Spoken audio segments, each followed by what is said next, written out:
Hey everybody, welcome to Vlogmas Day 21. As always, it's your boy Dave Neal. Today we're doing things a little differently. Tasha, my fiance, and myself recorded our podcast, The Sap, and that's what we're doing today. It's kind of like a review of how Vlogmas has gone. We're talking all about our favorite past Christmases. Anyway, I could get into it, but you're about to watch. Ladies and gentlemen, boys and girls, welcome to the SAP podcast, the world famous comedian-based interview podcast of dating, relationships, and other worldly advice. As always, it is your boy Dave Neal and your girl Tasha Courtney. Hello. We are coming to you live from the epicenter of the pandemic of the coronavirus in Hollywood, California. They say this is the worst place in the world to be right now. Yeah, we're the worst city in the worst country in the world for USA. Yeah, I mean, as of last week, they were saying like 1 in 80 people in Los Angeles has it and doesn't know it yet. So they're just spreading it around. So right now it's probably like 1 in 40. And that's part of the struggle, right? Is that it's like, come on, we're trying not to talk about this thing every week, but this is just where we're at. We have to talk about where we're at, and we decided not to travel for the holidays. And by the way, hello to all of our new people out there. There are some new people that have found us from the YouTube or the other locations. And if you're listening on audio only, hello, good to hear you. You wanted me to turn your headphones down? Yeah, you're and just too loud. If you are watching us from the YouTube, good to see you too. We're merging people that like to listen and people that like to watch. Two different types of people. You're either mowing the lawn or you're at work dodging whatever you should be doing. And this episode today is the 21st day in a row that I'm making Vlogmas videos. Vlogmas is a vlog is a video blog. It sounds old saying it. That's what it is. And Vlogmas was something that was created a couple years ago by a fellow YouTuber as a way to have a good end of the year, a sort of YouTube algorithm spike where you just made videos every single day. I think it's meant for single people. I think this is a single person activity when you don't have someone begging you like, "Are you done yet? We got to watch Survivor." But I'm pretty sure it's the other way around. But so this episode is both a podcast. Episode 421, I believe. You missed the 420 podcast. No one got high. We just did it. But I've done the last few episodes solo because we've been so busy with our weekends getting all these other things done for Christmas. Holiday season. Just because we're not traveling doesn't mean we're not busy. I mean, it's definitely like, I don't know. It's weird. It's relaxing in some ways, and then it's like not relaxing in others because we're sort of having to pick up the slack, knowing that we're not going home and we're not doing our usual holiday traditions means that we're like having to fill that hole with like new holiday traditions. If we filled it all right. Lots of holes being filled. Not the good kinds, folks. Just the mandatory. It always makes me wonder, though, do you think like busyness is just something you decide to have or don't? Like, do you think you would run the race at the same speed no matter what you were doing in life? Yeah, I don't know. That's a good question. I mean, I think in general, like I prefer a slower pace, but it's true that there's like lots of things that get us excited and lots of things we want to get done. You've been doing Vlogmas. You've been making all sorts of like holiday crafts and like. If you're watching on the YouTube, you're looking at them right now. We have a pine cone here that we collected and used a glue gun, and Tasha painted it with like a silver frosting, and we made these really crafty. I mean, it's really stupid, but it's been kind of a fun. Like I feel like this year we've stripped away a lot of the BS and we've kind of made it what I think it is as a kid. Arts and crafts, dumb cookie, a ton of sweets, Starbucks, holiday coffees. I mean, we really the one Our thing tree. We got a Christmas tree. I mean, the one thing that I thought this year would be if I did Vlogmas was an excuse to be like, let's go search for pine cones today. And it was never about like you said before, we have a pine tree in our front yard where we could have found pine cones, but instead we scavenged around LA and we went to a arts and crafts store, and it really was a good excuse to be sort of kids. Like, we're adults. We're in our 30s. Yeah. We could have just been like the a-holes waiting in line to go buy our brat kids the famous toy. We could have ordered a tree on Amazon, pre-lit, pre-decorated. I'm pretty sure you can get those. Yeah, like we can make Christmas whatever we want to be. We can have whatever kind of Christmas we want. But it is exciting when we have a little bit more free time this year. I mean, obviously, there's still always stuff to be done, but we have a little bit more time this year because we're not traveling. We we were able to like to do things that money couldn't buy. Like money can buy a lot of things. They always say like, money doesn't buy happiness. It's like, well, it buys you out of debt. Okay. Like so money can be good. It can be used in your advantage, but we have experiences from this Christmas that money couldn't buy. When you were on an episode of Vlogmas a couple days ago, I had Channing over and we did a holiday alcoholic beverages. We taste tested the different beers that you can get at Trader Joe's. There was a peppermint patty stout, a winter double bock, all these different beers. And I asked Channing before you came up to the roof, I said, what was your favorite Christmas memory? And he was like, oh, I don't remember things. And I was like, I bet you I could jog your memory real quick. And I brought something up and he goes, oh yeah. So like he had all these memories of growing up in Christmas. And I said, what was your favorite one? And he said one year he came downstairs and his cousins, I think, they were all celebrating Christmas together, and they all got bicycles, and they were all lined up with their own stocking on the bicycle. That's cool. Your eyes were lighting up, and I was the same way, where I was like ready to cry. I'm like, this sounds amazing. Like, what, as an adult, what would you pay to relive those moments? And whatever the kid felt, whatever Channing felt, I'm sure his parents felt double that, because they get to watch their kids go, oh my gosh, I got the bike. They're so happy to be able to give that to them, to give them that experience, that time spent with their cousins, with their family. Yeah. And you know what Channing said? That and again, if you haven't watched this, go watch that vlog, because people did comment. They were like, oh, it was really cool you shared that story, because with these vlogs you can get zippy and zappy and you want to make them as quick and as possible, but sometimes you can't replicate like a good story. And for him to tell that story, he was saying basically he didn't realize that his parents were kind of poor back then, and that they've gained money over the years and Christmas has become bigger and better. But you don't realize, like, your parents are young.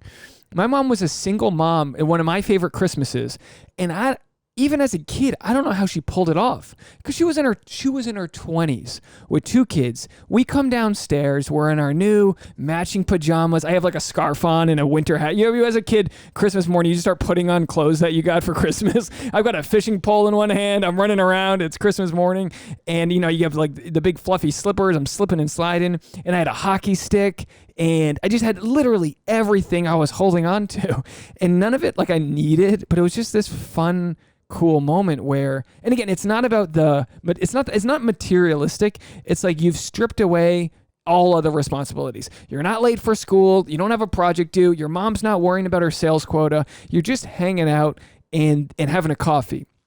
Too often in society, we just like save that for Christmas Day. And again, every morning can't be Christmas. It's a special occasion. But it was really cool to hear Channing's story about that, how we all lined up, we all got our bike, and then we all went biking through town. Did you hear this part? No, I didn't. Yeah, they all went biking through town, and that was the thing that stuck with him. So it wasn't necessarily the bike, which was nice, but the bike was the literal vehicle that got him to this experience he now remembers as an adult. And I think that's kind of like what I think sums up Christmas for all of us, is that, remembering the aunt or uncle or someone we got to bond with, because you got to play with toys. And how many adults don't get to play with a Nerf gun until they're setting it up for their kid? And it's like we kind of struggle, I think, with looking past the little things in life. And this Christmas for us has been a good example to like slow things down. Like we mentioned, we're in a chaotic place. All the things that have kept us busy on this hamster wheel of life, pause it. Done. All we can do is go put our masks on, get ready. I mean, we were in a Starbucks, and there was a little girl with her mask on waiting outside holding the dog as the mom was inside to get the thing. It's like, you don't notice those things in normal life, but 2020 has provided us with this very strange gift of appreciating the moment. You know what I mean? Like, what do you remember as a kid growing up? Like I know you mentioned you're getting that battery-powered Jeep for you and your sister growing up. Barbie Jeep. But did you as a kid, were you ever able to look at like your parents and see the cracks in the ice, or did you just look at them as like they were like demigods? Oh no, definitely. I definitely remember times in my family where, especially around the holidays. And this is one of the things that really has been a blessing. Well, first, the invention of online shopping, but secondly, having like a slower pace this year. Planning, my mom, like a lot of the responsibility fell on her shoulders, as I think it does for many women, like trying to put Christmas together. And she would get so stressed. She would just get so stressed almost every year. Because of the expectation to make everything perfect. To make everything perfect. And you noticed to plan this as all a the kid? gifts. Yeah, absolutely. Even the extended family. I know that she felt a lot of stress trying to buy gifts for like my cousins and not knowing like sizes and what people want. It's just a lot of coordinating, I think, especially when all the kids are young, when all of my cousins are young, like talking to the parents, what do they need? So Working out the she's perfect a full-time working mom, and she's got to go to brick and mortar stores, run all over town, try and find something that a kid's gonna like, but on a budget, a good deal. But yeah, I just know that the holidays were a very stressful time every year. But then the day is magical, and Christmas Eve is magical, and the time spent with family is magical. That's why those traditions I think are still like so strong to this day, is because like all the stress of December is worth it when you have get that 2 coffee. days of perfect. You have that 3 hours from opening the presents before you have to throw out the wrapping paper, or in your family, it refolded up perfectly. My family, we burn it in the fire, light a fire. I'll tell you what, your mom's very thoughtful with her gifts. I wasn't going to do this, but I think, we should just pull out this gift that your mom, Careful, hold it. Just hold sent it to us. steady. Oh my gosh! If you're on the audio, go to the YouTube and watch this. This is a just set it I'll down call right this there. right there, a 20-inch. Oh boy! Whoa! Oh, and I almost spilled my Diet Coke. This is a 20-inch bourbon Christmas tree. This is a Christmas tree with we call these nips where I come from. Yeah. Should I put one in my Diet Coke? No. Would you have some bourbon in your tea right now? We have all this bourbon to drink. Yeah, but let's not No, do it. no, no, I no, can't. no. I'm sick to my stomach already If right I now. open half, will you drink the rest later? No. Okay, so we've got a lot of... you can do whatever you want, but All right, well, which bourbon would go with the Diet Coke? I don't want to use a nice one. That's a Fireball. That's a whiskey. Fireball's the only whiskey. Jim, anyway, point is Tasha's mom knew we wouldn't be celebrating Christmas with her family this year, so she went out of her way to get us a Christmas tree with a bunch of Kentucky of this is bourbon. an idea of this, though. She just saw the little tree like on sale at Kohl's or something and made these little nip ornaments. Okay, I'm going to drink this one. This is it? Cooper's Craft Kentucky Straight Bourbon Whiskey. I'm going to open it up right now. See, you upset Trust me. the balance of the tree by removing one of these. Well, I just got ornaments. fake snow in the mixer here. So let's do this. Oh boy, that's strong. That's going to put some hair on my shaven chest here. Going to need my Manscaped. Okay, I'll put a little bit of my Diet Coke there. Hey, Let you me got to smell it. Here, smell it. That's a good one. Yeah, so every year we normally go back to Kentucky and we'll go do a distillery tour, like a wine tasting. We go to the different bourbon distilleries. They have what's called a bourbon passport. Yeah, it's a strong one. I'll take the lid. Here, you want to just chug it? Honey. Tasha was a little buzzed today. I had a whole White Claw. You ever have an accidental booze fest?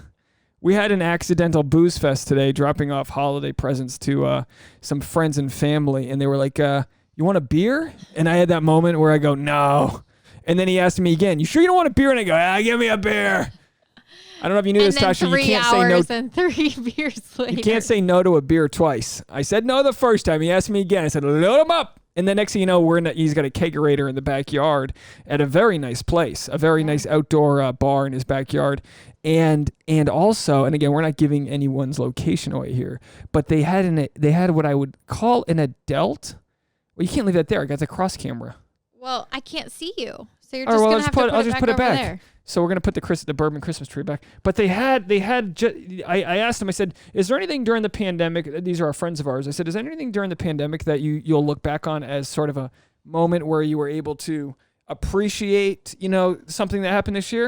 And he said, yeah. He said, this year they built a treehouse. And sure enough, they had a treehouse that I would say would be a large portion of our full apartment. And they built this pressurized like a half a kitchen treehouse. And then after a beverage or two, we walked up there. It's fully lit up with nice Edison light bulbs or whatever those light bulbs are called. They had a TV up there, so we're playing music. They had a power source up there. And he's a teacher, so he does his Zoom classes up in his treehouse. And I'm like, that's how you take a pandemic and make it work in your favor. That's how you parlay. Lemonade out of lemons for sure. Pivoting, yeah. He pivoted, parlayed. He took whatever energy it was, he moved to the side, he do-si-doed, and he swung it back in the other direction. And that's kind of, I mean, again, I don't mean to make light of people that, we've had a handful of past podcast guests that have gotten COVID and, and not had an easy time of it either. And it's not to make light of all of that, but it's to say, well, look, I mean, and it's just a weird year. And, it's been an emotional roller coaster for everybody. I keep seeing articles about like how to manage your mental health during the pandemic holidays. And it's like, yeah, we could all use a little guidance in this area. And there's no one has it figured out yet. No one's done this before, but we're doing the best we can. But you know what causes a lot of issues with people like wishing they were somewhere else, or, because I know we're going to have this Christmas morning. We're going to FaceTime with both of our families. We're going to be really sad. Well, I think you're going to be more sad than I am. I've already had to cope over the years that I don't do Christmas with my mom and stepdad and them so much anymore, but this will be your first ever, right? Away from your parents? No, I spent a Christmas in Korea. So in Korea, what did you do to not be sad on Christmas Day? I mean, it was still sad, but I did what I could with the other models that were overseas. You ate sticky buns? We went to Starbucks a lot during like the holiday season and got the holiday beverage. It's funny how Starbucks is such a staple that it's like almost a comfort, especially for an American, I guess. I say the same thing. Because Starbucks is the same all over the world. So we could go and get our, our peppermint mochas with soy milk or whatever. But we went to a Starbucks in, I think, Beijing on our layover, and I don't think they had the same menu. I mean, I guess they probably have most the same, and then a couple. Yeah, the basics you're gonna get. The basics, and they're gonna have non-dairy milk options. So you were in Korea with other models also missing their family. Yeah, and so for those of us that like, I think we all kind of knew it was going to be a different year and it was going to be a little somber, but we like got some little small gifts and exchanged notes, and Did you cry? Probably. I don't remember. Yeah. But, it was a little sad. It was a little different, but it ended up passing like any other day.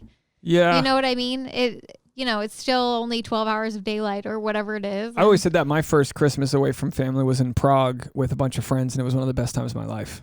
But I also wasn't alone where I had the chance to ruminate over missing everything. Like, sure, I was like missing my family. They were all like around the Christmas dinner. I called them from a payphone. I had one of those, calling cards. You call the card or whatever back in the day.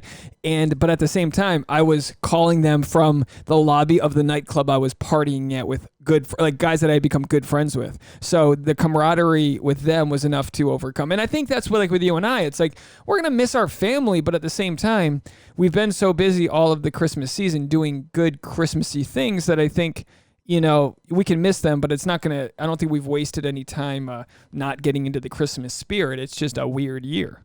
Yeah, I feel like we've done we talked about this at the beginning of the month, even before Thanksgiving, because we knew we weren't going home for Thanksgiving either.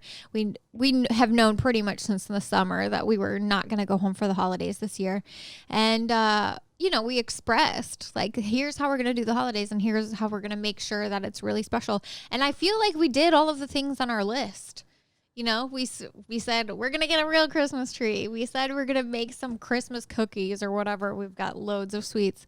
I think we really spent from Thanksgiving on, like a lot of time, like taking advantage. We've got lights up all over our apartment. We've never decorated the apartment like this. Yeah. It's really nice. It's nice to like put on a Christmas record and watch every Christmas movie under the sun and put lights up everywhere and just like really get in the Christmas spirit. Yeah. The house has always been something we just abandoned for the season. So yeah, I mean, eventually, like we've been talking about, just about building new traditions and knowing that like, look, we'll see our family soon. And it's not, I mean, I know a lot of people who listen are either living away from their family. Sometimes you make it home for Christmas. Sometimes you don't, but we're all kind of spread apart. I feel more bad for the people that don't have close connections with their family in the first place. And what I would say, this is just a blanket advice to the one person who's listening that this might resonate with, but like use this time to patch things up and use the Christmas season as an excuse to, maybe just apologize or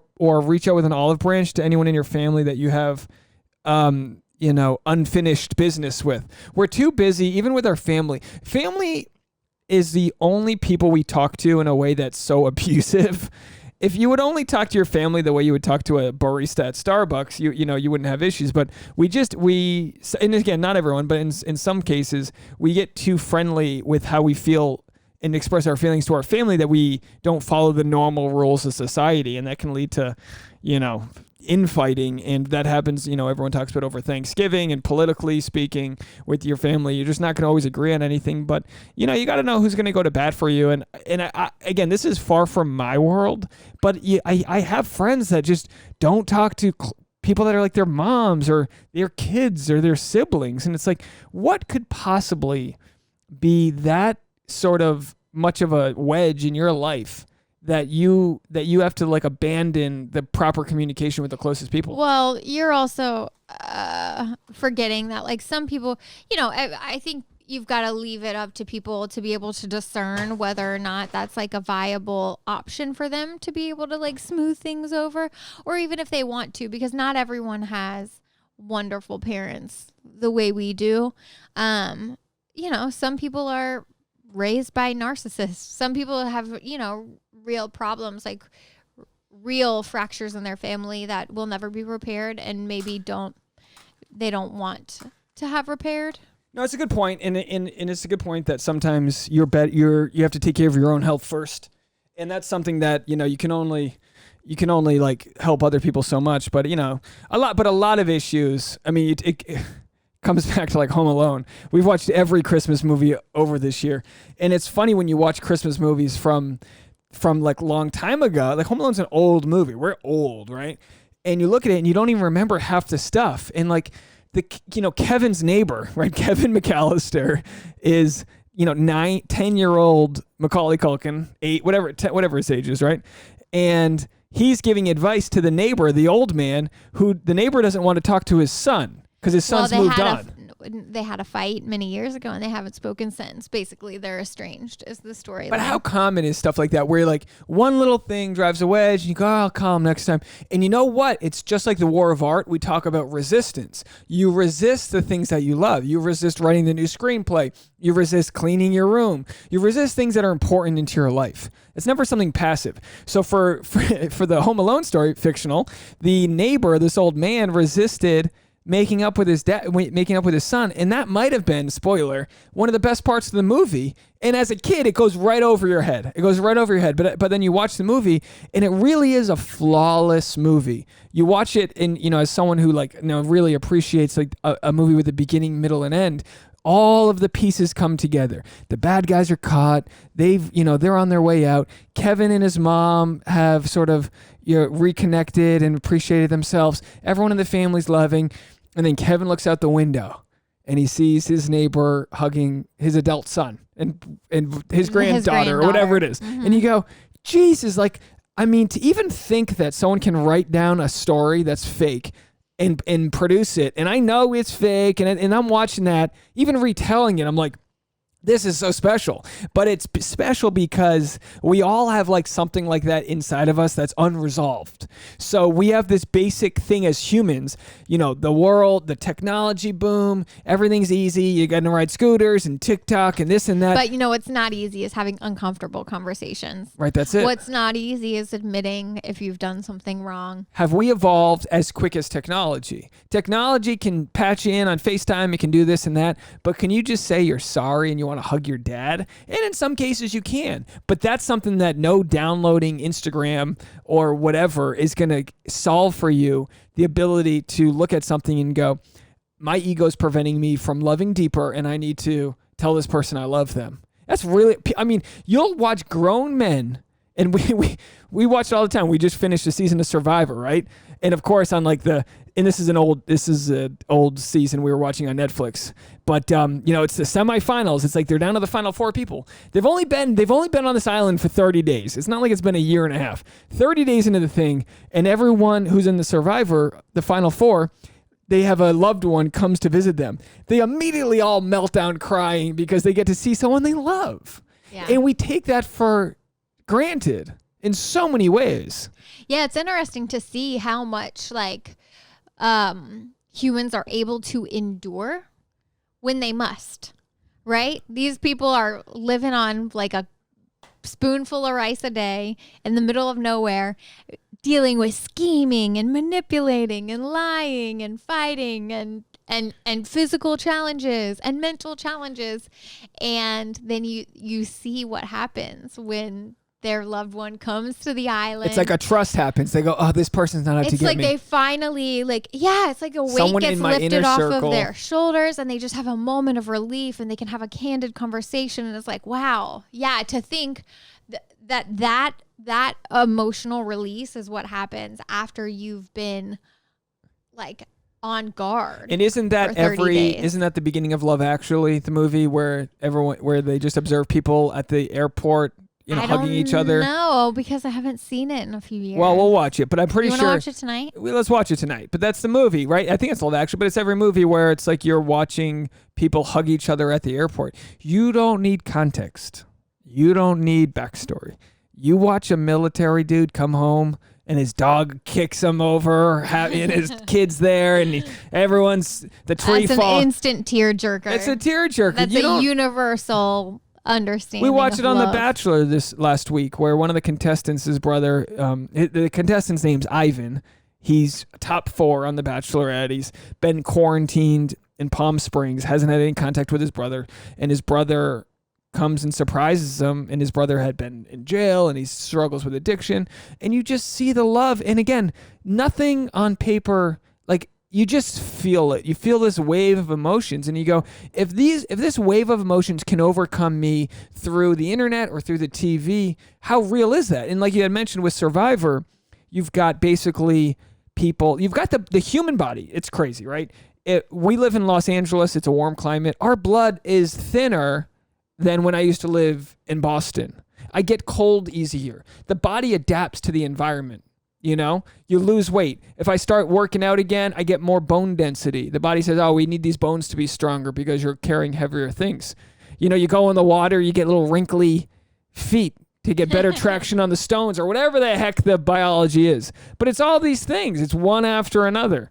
I don't know what goosebumps do. Maybe we used to have hair, so the hair would go it tightens your skin up so the heat can't escape. That's what goosebumps are for? Yeah. See, I didn't know that. I don't know why I get hard nipples. I don't know what boners are for. I don't know all of it, folks. But the point is that we see it on a physical level and we don't deny what that is. So why don't we feel it always on an emotional level?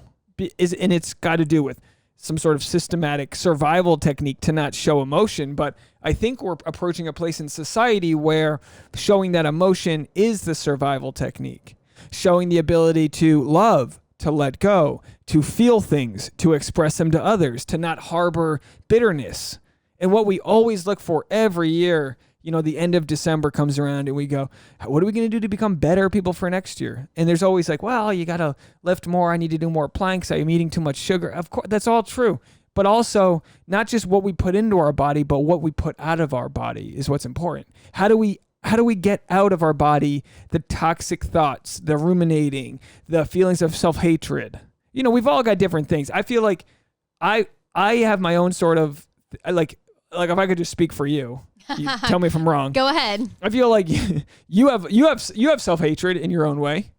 You can't look at a photo of yourself without going, well, this over, you know what I mean? It's like, what the hell? And I have that same way when it comes to like feeling certain feelings of inadequacy. We all just kind of, it comes out of us. And like for you place a lot of value on, and again, as a woman in society has told you to place value in your looks and certain things. So like, God forbid you walk by the mirror and it's not what you want it to be. You might feel self-loathing, and that's not healthy. But I do the same thing when I'll go through Instagram and see some comics book and a stand-up show, and I'm like, well, I guess I'm an asshole because I'm not on that. And it's like instant. But I think everybody feels this way from time to time. I also am disappointed in myself for like, not being able to like regulate my feelings necessarily, because I tend to feel a lot of anxiety. I get like really worked up over things that are out of my control and most of the time pretty trivial.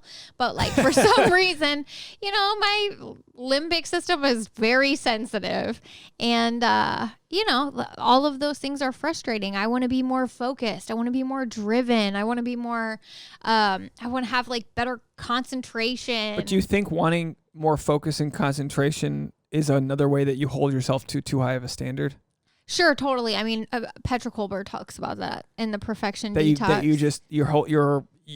you're getting frustrated when you lose focus. Well, that it's almost like what's the word? Like a snowball effect. Like, one little thing that's like out of sync, right? Or like an expectation that's off leads to more self-criticism, more disdain, and like it spirals into a bigger thing.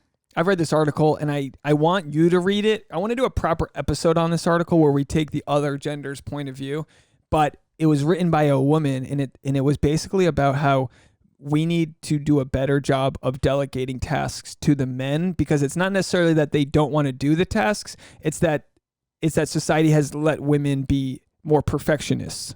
So like if you take you want things done a certain way, and you're the type you'd rather do the book report by yourself than it frustrates me to have to like micromanage somebody. It frustrates me to like delegate the task and then see it done like not right or sort of half-assed. But what if over time you get better at letting someone like me grow into something, and you're able to not live with this sort of like benchmark that's so high? Because what in this article, and again, we'll do a full episode on it because it's really cool. But what the article says, it's like, it's not that guys don't want to do the things that lead to emotional labor. It's that their woman just like takes the ball from them and says, no, let me do it. No, let me do the Christmas cards. And the examples were, it was the emotional labor of being a mom, and they worked it into like, we don't have a kid. We got a dog. We don't have a kid. But if I had to dress that dog for school every day and everyone was judging how I dressed it, you would be like, let's take the dog out of it. So if we had a kid, the idea was like that, like,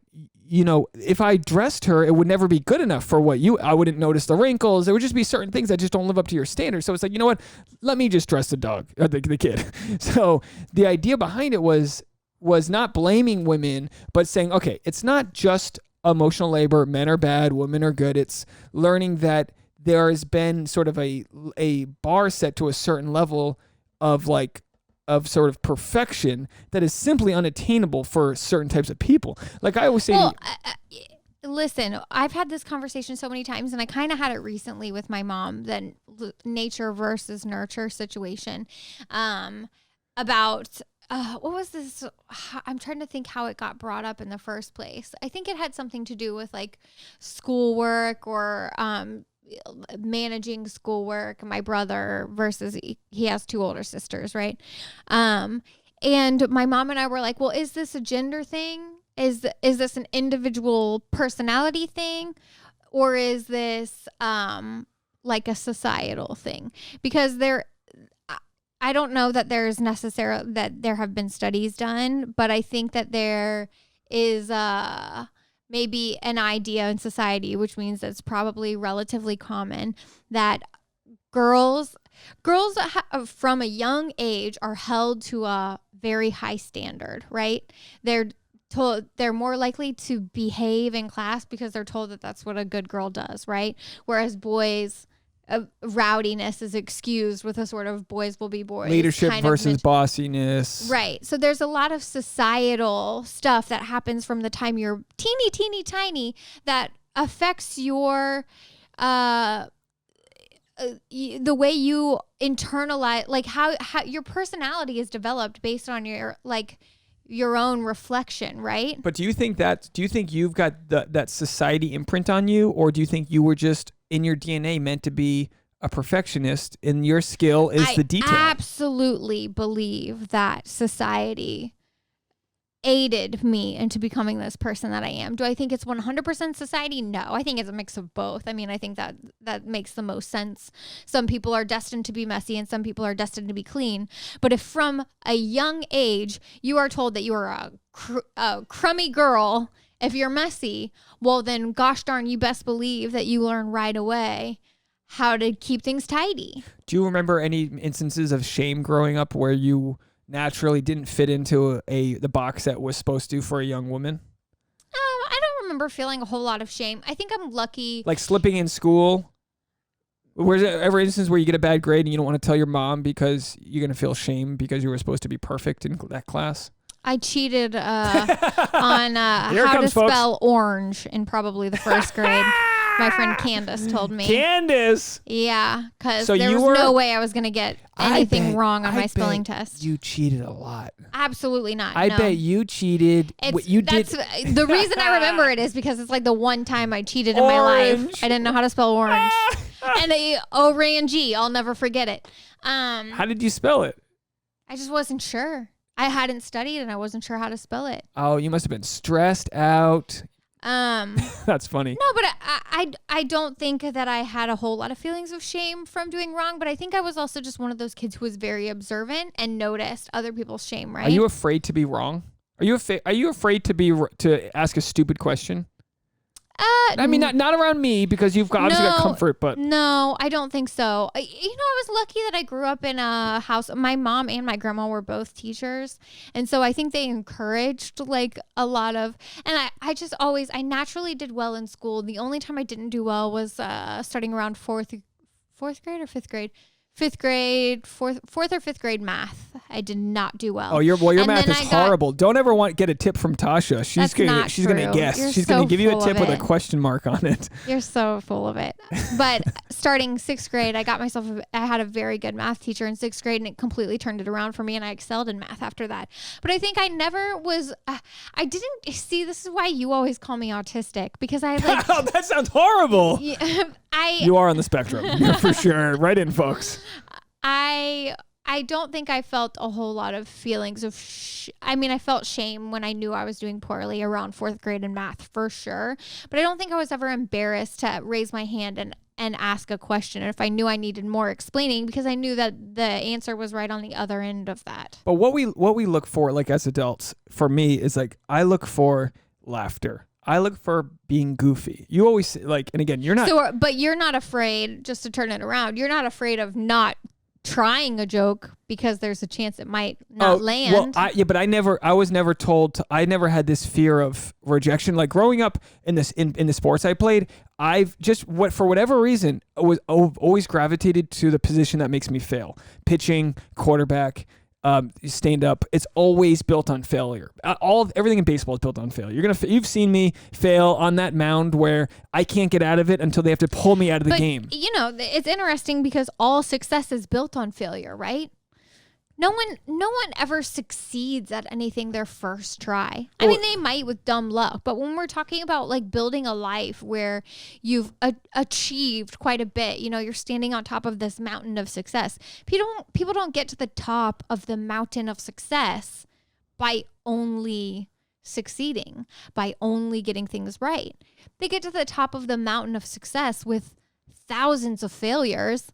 And that's the problem with social standing up media. and trying again. Is you normally only see the final success product. Whereas like with comedy, you go, look, if you told me, all right, this joke's gonna be really funny, but you got to go bomb 25 times in a row, I'd go, well, let's get those 25 out of the way. Now, don't get me wrong. There's been times like when I took that gig in Portland, I was hosting. I think I paid more for my airplane because Spirit Airlines messed me up. Oh, they got me good. Because if you didn't buy the checked bag, 2 weeks beforehand, it cost like $70 or whatever. They got me bad. So I knew I was losing money. I'm sharing the room with Jay, who was so grateful to bring me on his weekend of comedy, but the audiences were tough.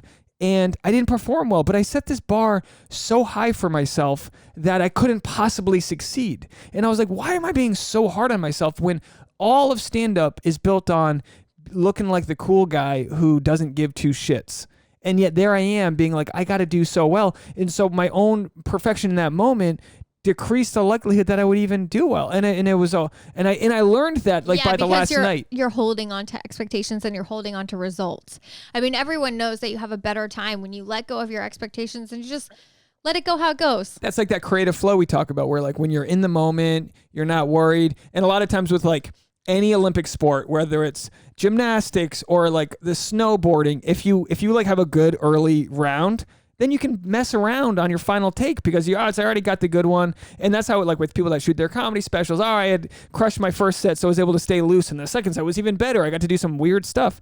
And that's... Or like auditioning. We talk about this in Hollywood all the time. You always book the roles when you got so much other stuff going on already that you didn't even want to go to the audition because you don't need it. It's what gets you laid. It's what gets, like, I always say, if you're having a hard time with the women or the men or whatever it is, date around, meet up a whole bunch, work on yourself, and don't put too much weight into one thing, and then the right thing will show up because you won't be needy, you won't be desperate. So of course all those things. So like, yeah, I mean, I've had to learn to be okay with failure in a lot of different ways, and realize that just getting up there and taking swings. But the true failure in my life is like when I don't spend the time preparing, and then I fail. I go, this one was on me. And I've had a few of those moments where I'll bomb on stage and I'll go, this one felt worse than normal because I let yourself down. I didn't get to where I needed to be to train for that moment. It's like if you lose a 5K but you train hard, fine. But if you lose a 5K and you were messing around for 3 weeks, well, that one's on you. You knew what was coming up and you didn't prepare right. And that happens here and there. And I go, that one stings way worse for me. But the expectations you set on yourself, it's like, I'm always looking at the things like that are toxic, like my age, where I am against my peers. We went and hung out with some nice people today, and I'm like, they're farther along than I would have been. And you go, and it's toxic, and it doesn't get you any closer to your goals. So there's a difference between, like, they always say, like, if you want to be a millionaire, the chances of being a millionaire are much higher when you have friends that are millionaires. So like surround yourself, and that's kind of might sound superficial, but surround yourself with people that you want to become and rise up to them, but don't hate on yourself for not being there. And as we approach 2021, in 2020, for a lot of reasons, stunted us with what we wanted to do. We wanted to travel. We wanted to do a lot of things, but we have to look at it as a time where it might have provided us a base. This might have been the bone density we needed to get to the next thing. A foundation for a strong house. Yeah. And it might not look that way in some sort of linear way, but I know I obviously have been home a lot more than normal. This might not always be the case, but what a gift it was to like not just be swimming in the deep end. That's my whole thing this whole year has been, for once since I was in my early 20s, I haven't felt broke and swimming in the deep end. And I am like a brawny, bullish kind of guy where I will muscle through. You've seen me do those 60-hour Uber weeks where like I come home with one eye barely open. I can't believe I didn't crash my car, and I'm just barely surviving.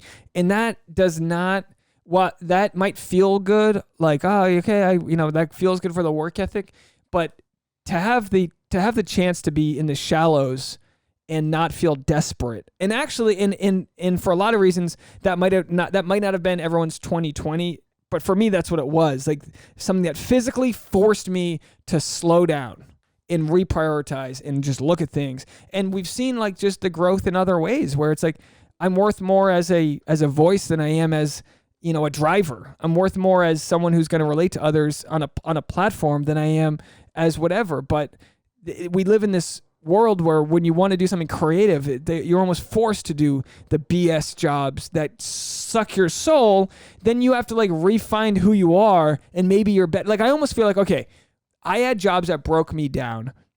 Now I'm glued back together, and you would think that being glued back together is weaker than the original product, but it's almost not, because I know where I came from. I have the gratitude to know that I came from situations that I never want to go back to. I never want to have to do some of these side jobs. I never want to have to think small and short-sighted and week to week and day to day. And I want to think bigger picture. And you can't write the screenplay and think bigger picture when you're worried about, can you afford Christmas presents that year? So it's really about like finding, but you can't tell someone, you can't tell someone to just think bigger picture. It's like you just have to get out of your own way. You know what I mean? There's this thing, when you started talking about it, it made me think of it. I wanted to bring it up. So I'm going to butcher the pronunciation, but it's called kintsugi, I think. Also known as golden joinery or golden repair. Kintsukuroi. It's the Japanese art of repairing broken pottery by mending the areas with lacquer dusted or mixed with powdered gold, silver, or platinum. I think the gold is the most popular, but repairing broken pottery with gold. And it's like, back to your analogy, like, not necessarily stronger, but more beautiful, right? To be repaired, to be rebuilt. And in some ways it is stronger to see someone who's like got scar tissue and they've got a story and they've came from somewhere. And sometimes in society you see these young, beautiful people, and it's not like you shouldn't hate young beauty, but there isn't as much a story to tell as that person with the crow's feet and the sunburnt nose and the alcohol vacillary kind of, you know what I mean? Where it's like that person lived on a sailboat. They've got some skin damage. Well, you liked it, life experience counts for something, right? Yeah, and again, I don't say this as like saying everyone should live a life of misery, but I've never felt that I have lived a life of misery. But I do feel like I have put in certain dues that let me feel confident telling my story now. You've earned your stripes, yeah, so to speak. And in some ways, I feel imposter syndrome. And again, what I'm about to tell you, by no way is me co-signing this. But I did my Up on the Rooftop vlog, and it was just me. I put a camera up there, and it was a windy day. I put 2 mic foam covers on this one right here. I took one of them off, but I had a second one. It was so windy, I put that mic foam cover on that, and I just went up there and I just started ranting. And again, I feel stupid saying this, but someone was like, "Oh man, you're like Dave Chappelle," and I was like, "Shut up!" First of all, because that's like he's a modern philosopher, but like I've lived through the life of like grit and balls where I'm trying to just survive, and a lot of comics can't have a relationship through those years.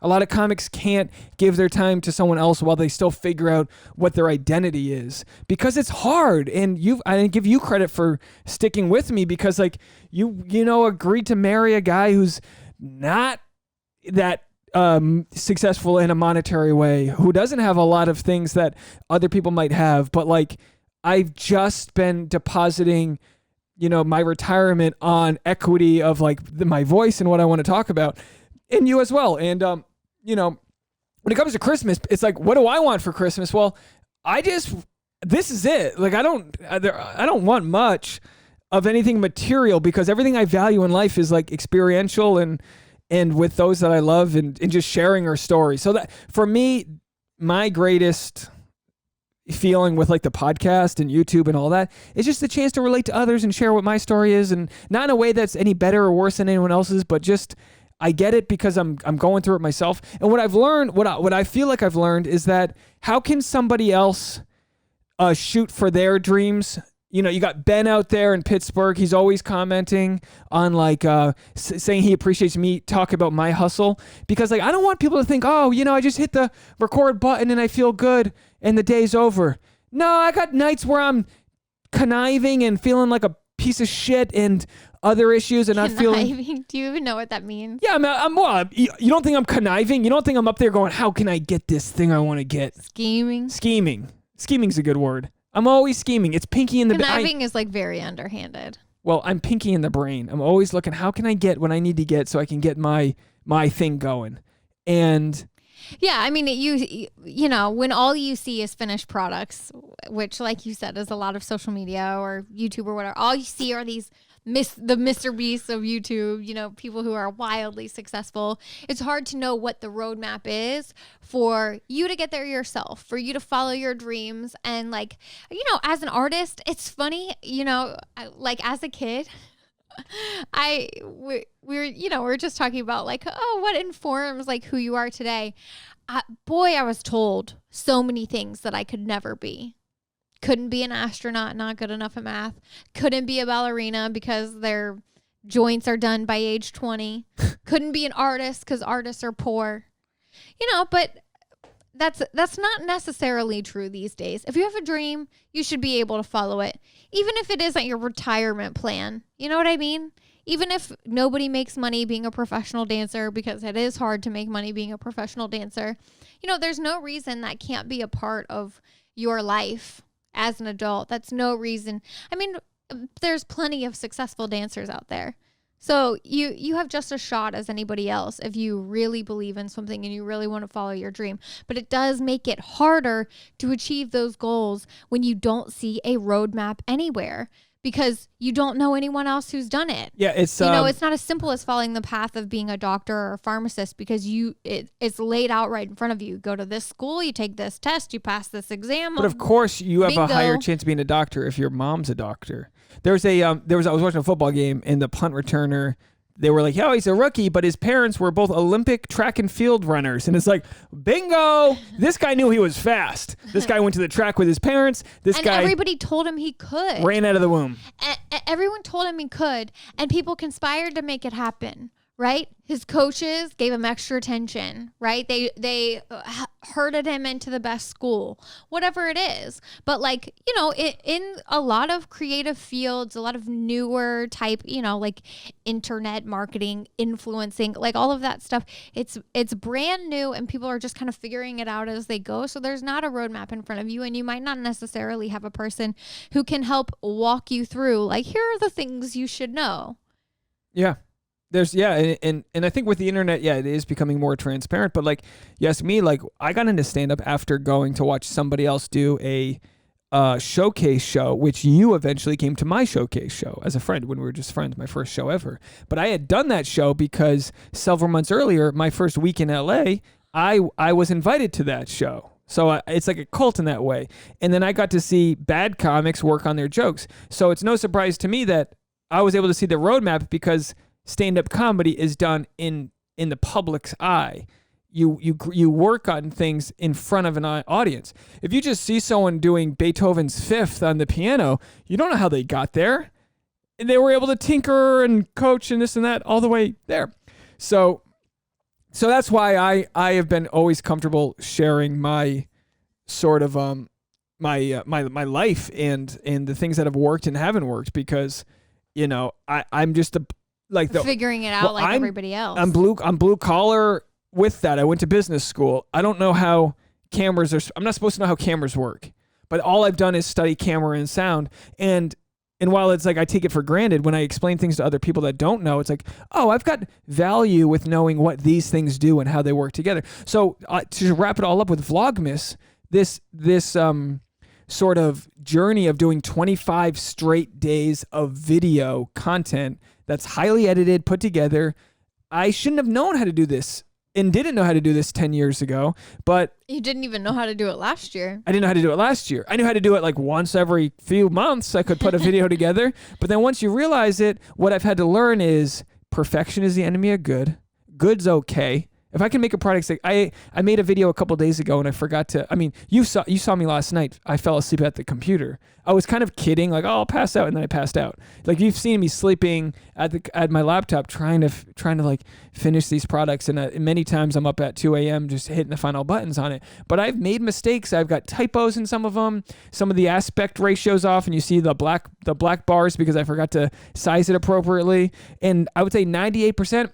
This is day 21 today. So I've made 20 days average of 10 minutes of video. So I made 200 minutes I made a Titanic movie worth of content by myself, or with obviously your help. I'm not trying to say you haven't been a part of it, but I'm saying, like, without a production crew or someone looking over my shoulder saying, do this. Or an editor. Or a director. And of course the editing's the worst part, but I've been able to just run and gun, and with the only motivation being that I told people I would do this.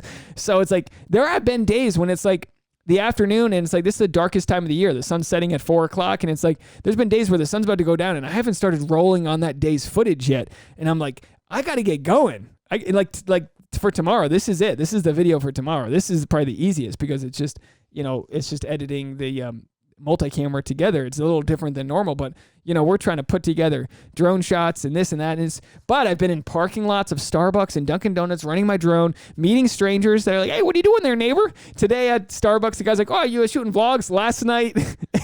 At Walgreens, the guy's like, oh, you a YouTuber? I'm like, first of all, I hate talking to strangers about stuff like that, but I'm also like walking around with a camera being like, I guess I am. And I've always like kind of like put myself above that type of stuff, because when you hear a YouTuber, you're like, what up, fam? How you doing? Smash the like button with your head, like stupid stuff. And I'm like, well, maybe I'm becoming that. I don't know. But hey, if that equals dollar signs. Yeah, and again, honey, smash the like button with your head. Smash that with your dick. Hit hard. But again, and it all comes down to don't rent out your time. So if that's equity I invest in myself, the 1 year ago, like this week, is when I purchased Adobe, the Adobe Suite, which is $45 a month, Premiere. Mm-hmm. I'm able to, the Adobe, it's a cloud-based service, so you buy it, but on a monthly basis. It used to be for $200 you'd get Photoshop. Now it's like, no, you pay monthly. Well, it was more than that. I think I paid like $600 or something for the student discount. It was very expensive, but it was like a lifetime purchase. But it's made me a lot of money. It's made me money because I've used the tools. That, I don't want you to sell yourself. I think this has been very creatively fulfilling for you. I think it has. Like, yes, it's been a challenge, but everyone loves. I mean, you get such a rush when you overcome a challenge. What did I spell? What have I spelled Christmas or Vlogmas out of?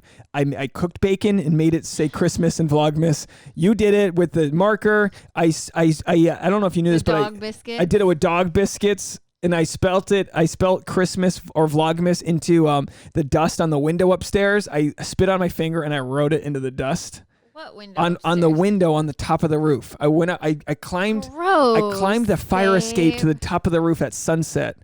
And my final shot, and I'm going to tell you right now, my final shot of Vlogmas on Christmas Day, or whenever the hell this thing ends. I don't know if it's Christmas Eve or Christmas Day. My final shot, I haven't shot this, but I'm going to smoke a cigar with my Santa's hat on the roof as the drone floats away into the sunset. Mark my words. That's how this ends. I'm just saying, look how excited you're getting about all of your fun, creative ideas. I'm serious. It's I think been a fun, creative, and fulfilling challenge for you. Thank you. And it has. And what would be probably better is if I was part of a YouTuber community because none of my friends really get what the hell I'm doing. And I understand that. And a lot of stand-up comedians, some do YouTube. The thing is, when you talk about knowing a doctor to become one or knowing the path, the avenue, I know some comedians that are millionaires because of YouTube, because they have found a global market to share their story. I've gotten phone calls on my live stream from South Africa, from Brazil, from Canada, from all over. And you go, whoa, there is a much bigger chance than, me performing in East Hollywood. So I do see the value of the global market there. And even if Vlogmas isn't a wild success for me this year, it has been a graduate degree in making quick content fast. And investing in things like I invested in Epidemic Sounds, which is $15 a month, but it's a license-free music, which is way better. If you listen to my vlogs from December 1st to the 2nd versus December 3rd to the 20th. Every video you have ever made me is the cheesiest 4th grade project I've ever seen. It's always like this. I'll play something for you. It's always just like this, which isn't too bad. But now what we have is stuff like this.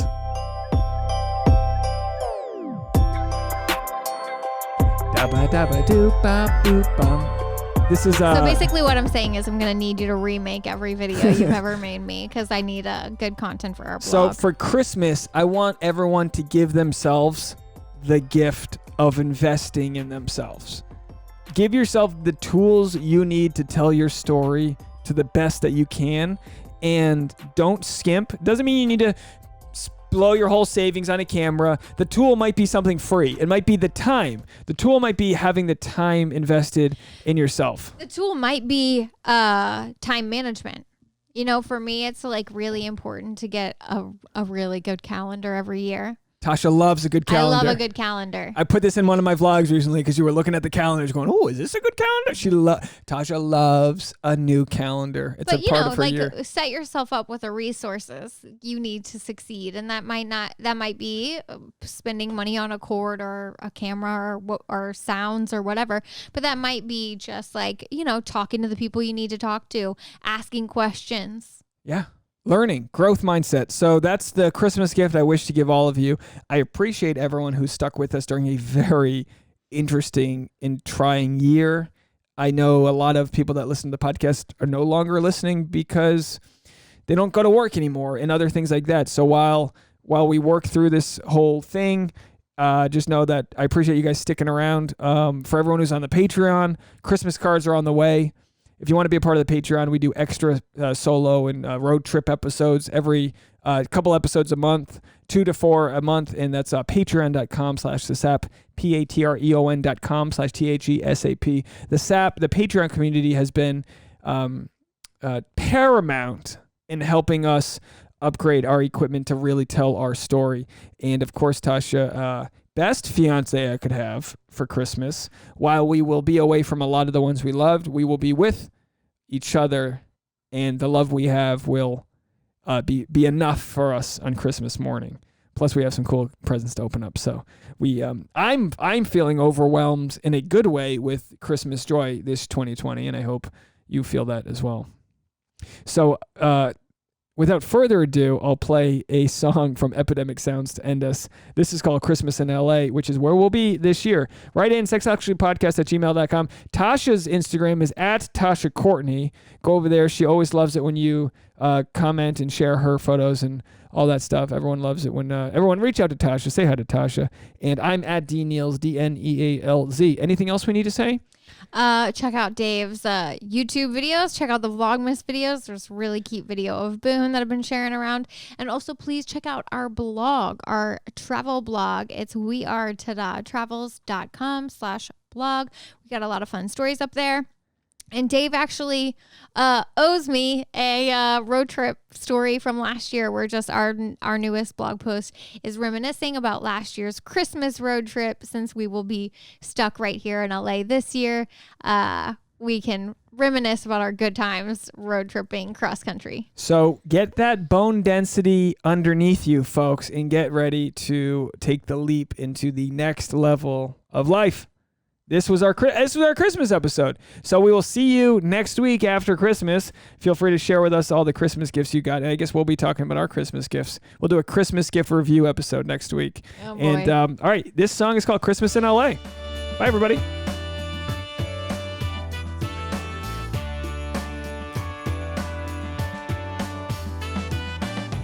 I'm writing Christmas postcards out by the pool. It's 70 degrees in the shade and the breeze is cool. Yeah. Even though we don't get snow, I still think it's the place to go. Where the weather outside doesn't get frightful, it just stays warm and delightful. That's Christmas time in LA. In LA. Don't you know? Sing with me, Tasha. Christmas time in LA. I think your voice is improving. Can't you see they're pumping up so thanks Spoke too soon.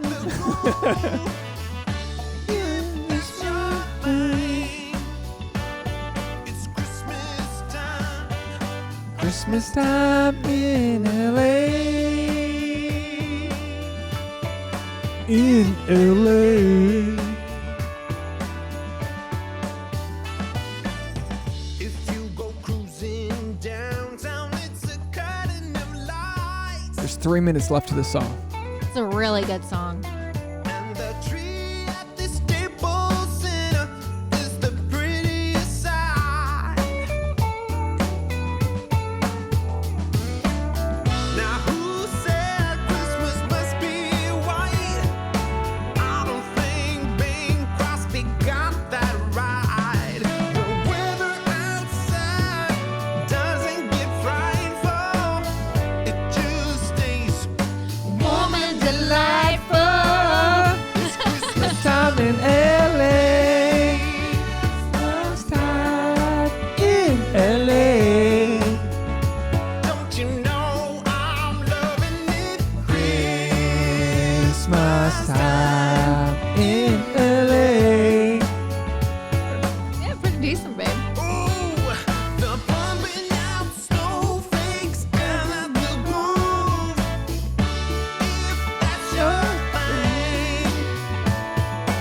Christmas time. Christmas time in LA.